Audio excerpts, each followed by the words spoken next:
Welcome to this week's edition of Good Books Radio.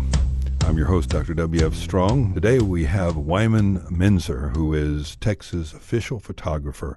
You may not have known that Texas had an official photographer, but we do have one, and it is not for someone who's going to take pictures of senators and legislators. It is an honorary award for the numerous photographic works he has done that promote Texas at its very best. Beautiful landscapes, beautiful collections of the Texas we all know and love. I love his titles of his books. You have titles like Between Heaven and Texas, Texas Sky, Working Dogs, Texas Rivers, Windmill Tales.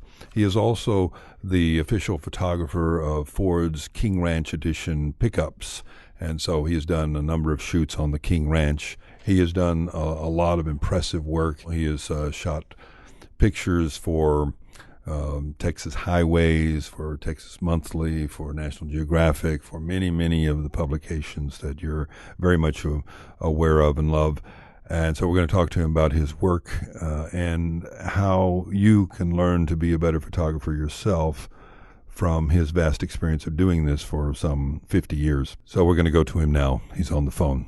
My first question for you, Wyman, is how did you develop an interest in photography? How old were you? Well, I tell you, the first inclination I had that there was a level of interest was about 12 years of age, and for some reason, out of the blue, I asked my mother for a camera, and she gave me an old Kodaflex or something like that. It's an old twin lens 120, and of course, I shot some black and white, stuck it in my saddlebag because I was raised on a ranch, and I carried it around with me, but after a while, I realized that I couldn't take, I wasn't able to create images up real close because those cameras kind of have a minimum focusing distance. Anything inside that, it's going to be soft. So I kind of lost interest in it. And then when I became like a junior or a sophomore, junior at Texas Tech, I became involved in research. I was actually applied for and received a grant to study the food habits of coyotes on the rolling plains of Texas. Really? And what an interesting grant. Yeah, I was an undergraduate. I didn't get a graduate degree, and I was probably, I'm pretty sure I was the first and possibly the last undergraduate to ever get a degree and a scientific publication. But anyway, my major professor loaned me a 35 millimeter Argus camera and told me where the Kodachrome was down in the wildlife lab, and so I went down and got me some, and I really developed an interest because he wanted me to take create images of my data that I was collecting, stomach analysis and stuff and vegetation, and I really gained an interest at that point. And when I had to give the camera back to the department, then I went down to Plains Camera and purchased my own a Canon TL, and it all began there. It all began there, you see. Yes. And so in this experience, you learned something about coyotes, but you learned more about you. Yeah, it was a really good thing. I mean, it was people have always asked me about my interest in coyotes, and I said, well, they've established the basis for what I do today. Yes. Now you say you grew up on a ranch. You're out in West Texas, right? Well, I'm out in the in the rolling plains, which is going to be east of Lubbock, about 125 miles, and often this country is referred to as the Big Empty. It has big ranches, the 4.6s, Pitchfork, Wagner, and it's just big, wide open country. And Benjamin, the town where I went to high school, and I reside here today. Is just like 260 people, and it's 30 miles. But you can leave Seymour, Texas, and drive over 150 miles without stopping at a stop sign. Whoa! Now that is the Big Empty. Yeah, absolutely. Well, I remember reading some years ago. I don't know where I read it, but I always remember the line said that driving across West Texas isn't a trip; it's a damn career. That's good.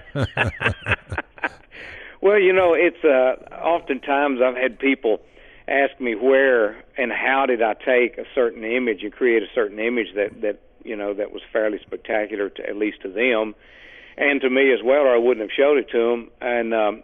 and they said, there's nothing out there. I go through there all the time, and I said, well, you have to look. Mm-hmm. And there's a good friend of mine at Texas Tech, Dr. Jim Brink, and he put it quite nicely when he said you have to become a participant in this land to really appreciate its beauty. Wow. It's not a land that jumps out and entertains you. You have to participate. You have to be inclusive with the land, and I think that's pretty much it. And in my photography, I know I started back in the '80s when I was shooting a lot for Texas Parks and Wildlife. A lot of the articles I would write and the photo essays were directed at highlighting the beauty of a land that people pass through and fail to see. Yes. Yeah. In fact, it reminds me of what is that guy out in Arizona who wrote the book Desert Solitude, Edward Abbey. Oh yeah, Edward Abbey. Yeah. Yes. And he made that very same point when he was writing about the canyon lands of Arizona. He said that, people would come out and they'd look at the Grand Canyon for 5 minutes after having driven, 4 days to get there. And he said he wanted to get a big can opener so he could just kind of pry people out of their cars and get them out into the beauty of the desert, get away from the cars. Right. And that's what I saw in your photographs is you get out in the wilderness, you see what very few people have seen. Right, and I try to direct more of my photography toward private land holdings that are protected, but yet the general populace have never seen and possibly will never see, but they need to know that, and of course I never mention where it is, but they need to know that something else is out there worth saving, it's worth preserving. And so, I direct a lot of my work, toward historical subject matter, geological features that, again, is on private land holdings that people can't believe exist there. And so, parks are fantastic. We have to have our parks, but I really don't care to go there much because, people know what's there, and it's been shot. So I'd rather go to those locations that's rarely seen.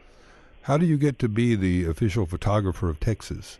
Well, it was something that occurred that I didn't realize was happening. They were actually engaged in and designating me that kind of in the quiet. There's some senators and state representatives got together and they passed a resolution, and then they called me. They called me and asked me if I could be in Austin, and I said, well, yeah, I guess so, but why? And they said, well, you've been designated the state photographer of Texas. And so I drove to Austin and put on a suit out in the parking lot and walked out on the legislative floor with the Speaker of the House, and they read the resolution and passed it, and then I went and had it signed by then Governor George W. Bush, and that was it. But how did it come about? I mean, I'm sure after the fact you learned. Well, I tell you, I think. Okay, this is just my theory. Okay, most photographers are pretty directed toward one or two subjects, but I try through my work to really applaud all aspects of Texas, from the people to the land to the weather to the wildlife, everything, lifestyle, everything about that defines Texas.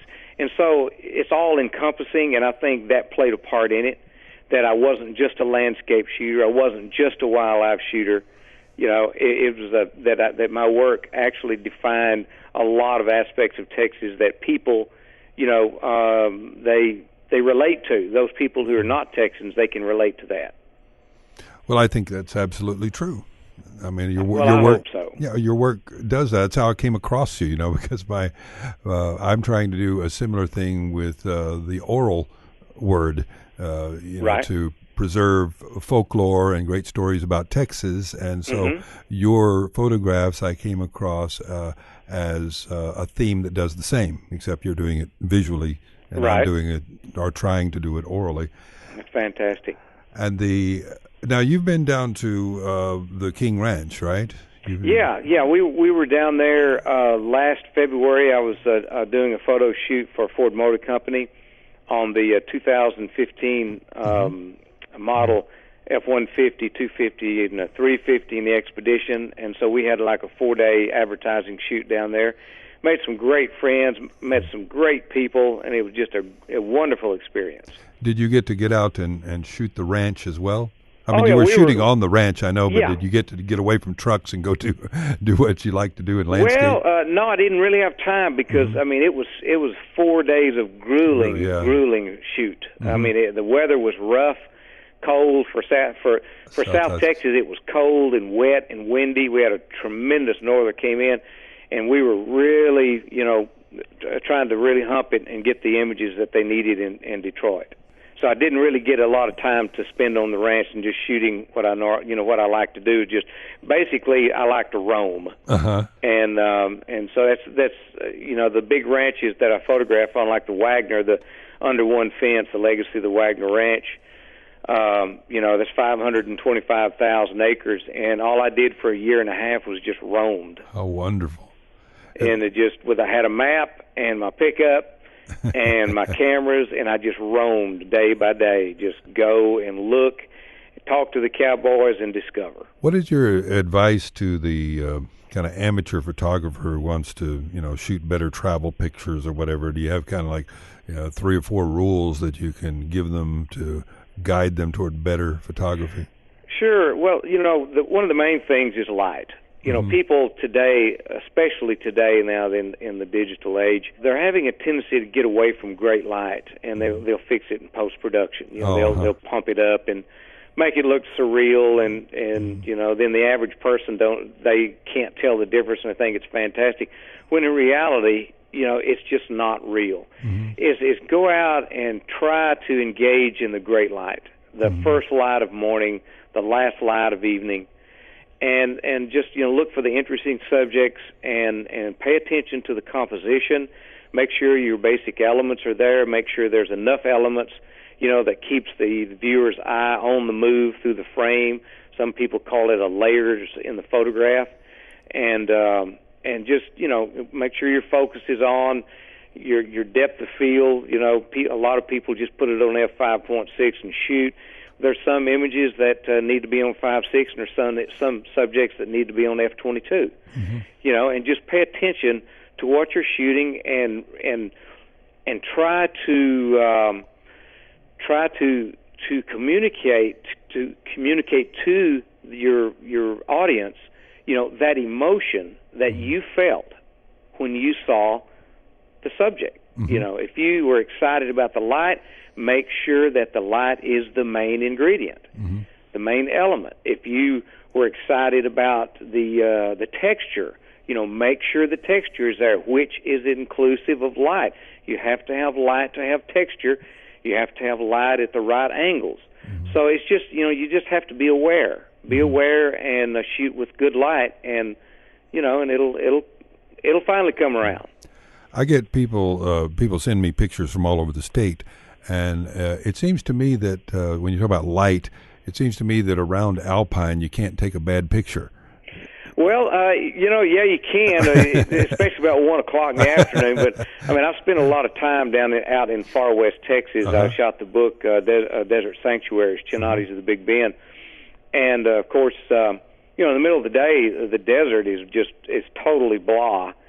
But you get that late evening light, especially during the monsoonal seasons, when you just have rays of light hitting the mountains out there, and you talking about some high quality light.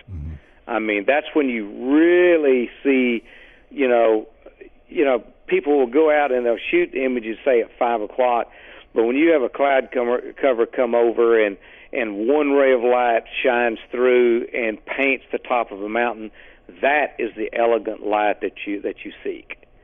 And then at that point you realize that yes, there is good light, and then there is great light. And that's what I always try to seek, is the great light.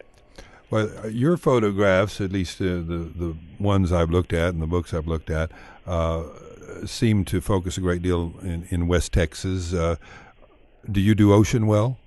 I have done some shooting on the coast. I've been down just in the last 18 months. We've been doing some work down on actually a foundation. It is a big ranch. All total, 216,000 acres, called the Robert East Wildlife Foundation, and it was left to a foundation by this rancher Robert East, whose family was a tremendous, leaves a tremendous legacy of ranching in South Texas. And I've done some work on the coast then, and of course, when I was working on the book Texas Lost, we spent some time down on the coast back in about 1995. Right. But I've not spent a whole lot of time down there, not like I do inland, and toward West Texas, and actually probably spent more time in East Texas than I have on the coast. Well, you came down to Padre, and I was reading in your book Between Heaven and Texas. Yes. You were talking about coming to Padre when you were young. Yes. Well, I came down there in the 90s and shot some stuff, like I say, on the down at Padre Island with my son on the beach down there for that particular book that we were doing on Texas Lost, which that book was focused on saving some of our last lands, that's natural landscape, like the sand dunes, like the drifting sand dunes. Right. They call them the living dunes, Blackland prairies and the cross timbers, and of course the big thicket in East Texas and in the big plains region up in the Panhandle. Some of the virgin soils up there, and that book was focused a lot on that aspect of Texas. Well, the population of Texas, I was reading, is much more urban now than it was, 30, 40 years ago. Right. And it seems like if you get west of the, kind of a line drawn from San Antonio up to Dallas, if you get west of that, the population seems to be declining rather than growing. Well, and that's not a bad thing as far as I'm concerned. It's kind of funny that you say that, is because, if you look at history, back in the 1870s, they designated the 100th meridian, which is like 18 miles from Benjamin. The west of the 100th meridian was Comanche hunting grounds in buffalo country, and it was sort of no man's land. And then east of there was more settled, and it's almost kind of the same type of thing now.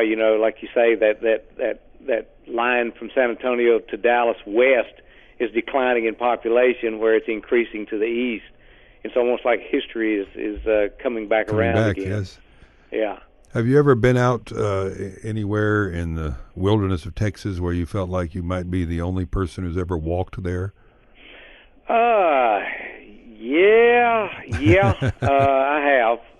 Back when we were shooting the desert book, Chenage of the Big Bend, a friend of mine who is also a Texas Tech grad, and he is a pilot, and but a helicopter pilot. He's a rotorcraft, and he and I would take jaunts into the Big Bend region, into the Chenades, into the most rugged, ragged, desolate locations in the desert, and we would camp out.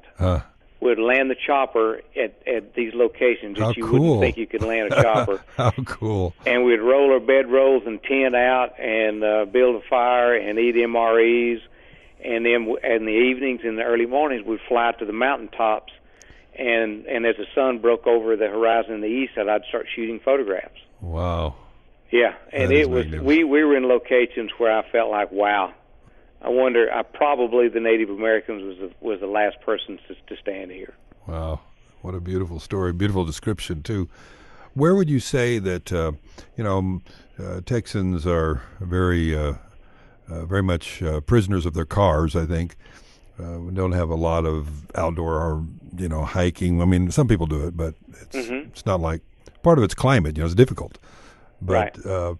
What parts of the state would you say? It would be great if everybody could see this, that you think it's kind of undiscovered, that people ought to see it if they can. Well, I think some hidden jewels. Of course, I mean these like Palo Duro Canyon. People cannot imagine that when they go to Amarillo, that in Canyon, Texas, especially after they travel from like Lubbock to Canyon, they go, This is the most mundane, Llano Estacado, the Stake Plains, forever nothing land that there is, and so many people are blown away when they finally come to the precipice of Palo Duro Canyon and they see down into that 1,000-foot chasm. I mean, even as many times as I have been there, I'm still amazed and fascinated by that grand view that meets my eye when I drive up to the edge. Also, Caprock Canyon State Park.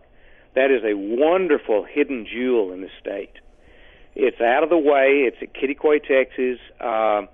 You have to really go there. It's not one of those places you're going from A to B and decide to stop off. You've got to go there. But I can tell you that's about 12 or 15,000 acres. That's unforgettable. It is absolutely gorgeous. It has a wonderful history. Again, you have to become a participant in the history to gain even more appreciation for this country. And there's a lot of great history in that Palo Duro Canyon, Caprock Canyon State Park area. Some tremendous history, both from Native American standpoint as well as the ranching heritage and the legacy in Texas. Well, that's where the Comanches were, right? That's they big hid out Comanche in that country. Yes, big. And there was also these were locations where the Comanchero traders would come, and they would meet with the Comanches and trade for buffalo hides. They would trade, gunpowder and tobacco and beads and all kinds of trinkets, weaponry, and they would meet the Comanches there and trade for like weeks.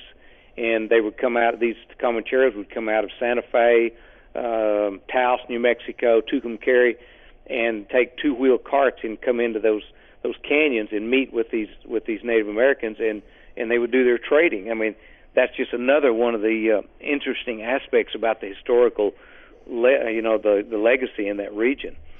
I think Big Bend State Natural Area, 270,000 acres, and when you go there, there might be 5 people on the whole place. Everybody goes to the Big Bend National Park, and that's well and good, but I think a lot of people overlook this fantastic place that is between Presidio and the Big Bend National Park. And it's a drive off the road. It's about 27-mile drive on a dirt road to the headquarters there. But I can tell you that it won't be a disappointment. I drove that last spring, and it is gorgeous. It is gorgeous, especially in the monsoonal seasons. If you've been having some rain flow, some moisture flow into that region, it's just fabulous. There's some guys that just completed a canoe trip for, Texas Tribune. They went the whole length of the Rio Grande. They started up in New Mexico, and they just now have arrived down here in Brownsville, like 1,800 miles or something. Oh by my canoe. Goodness, that is a canoe trip. Isn't that a canoe trip? It's been they started last summer. They're just now finishing. So it's. Are you serious? I'm serious. Yeah, but boy, they have some magnificent photographs of Big Bend area. Yeah.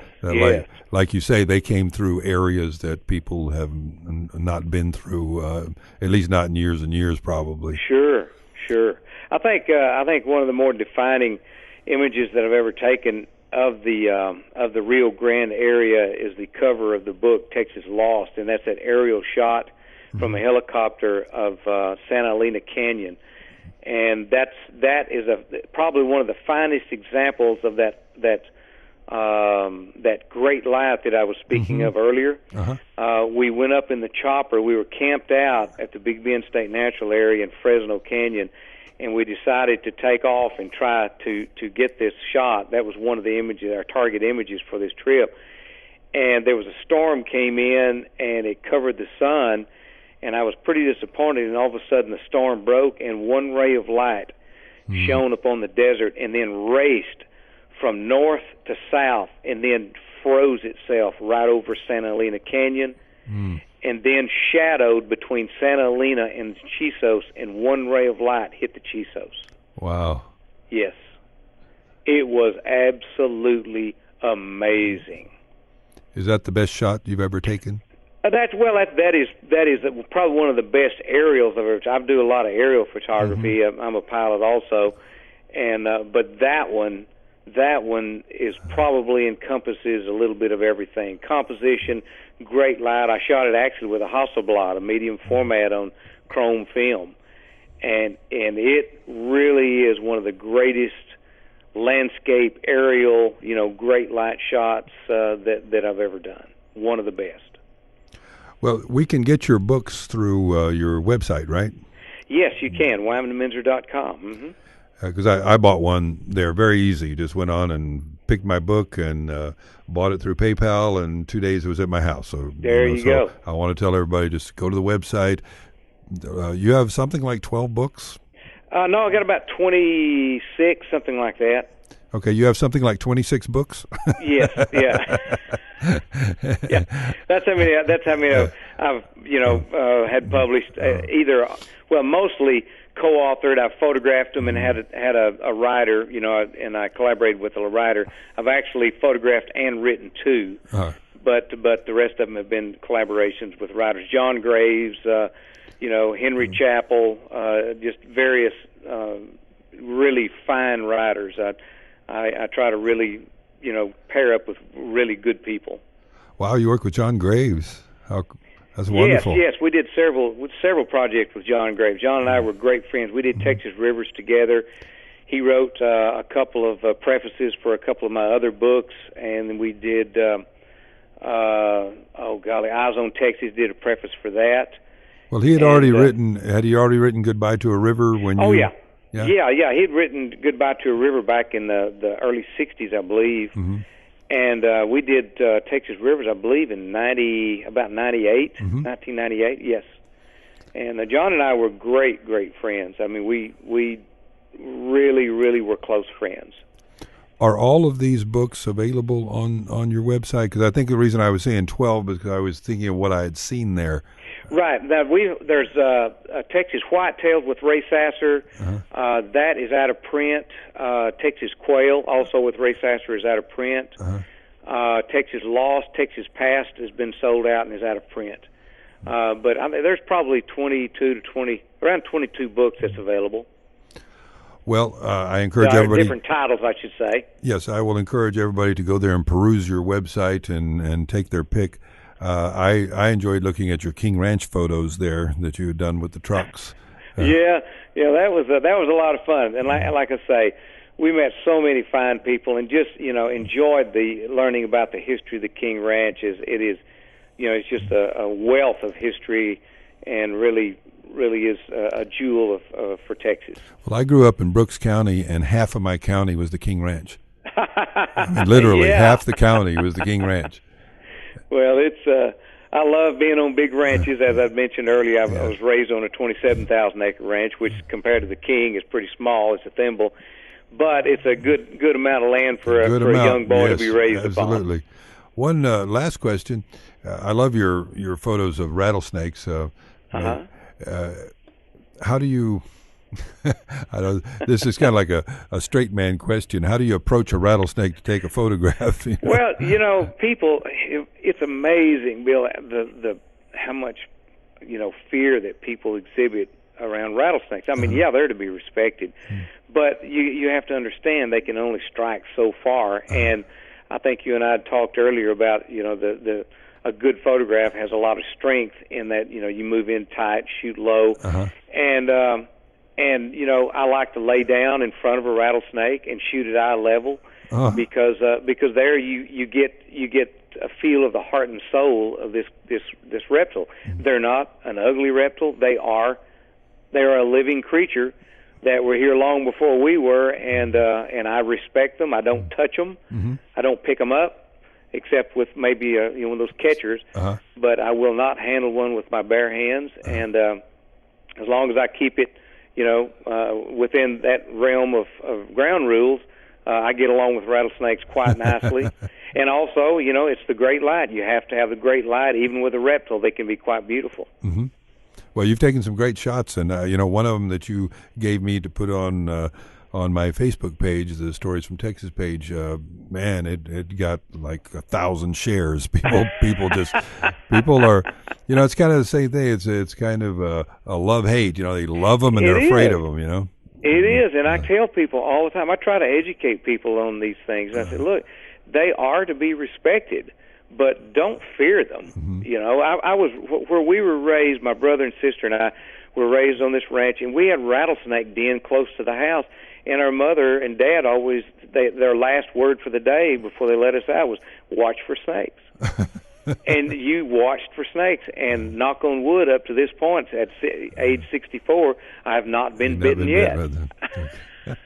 Well, we're out of time, unfortunately. I really appreciate your giving me the time for this wonderful conversation today.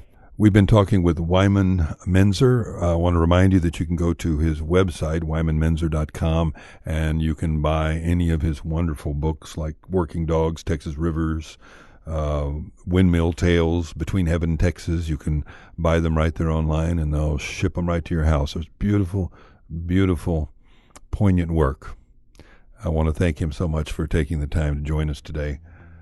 I've been your host, Dr. W.F. Strong, for Good Books Radio. Here's hoping that all your books are good reads.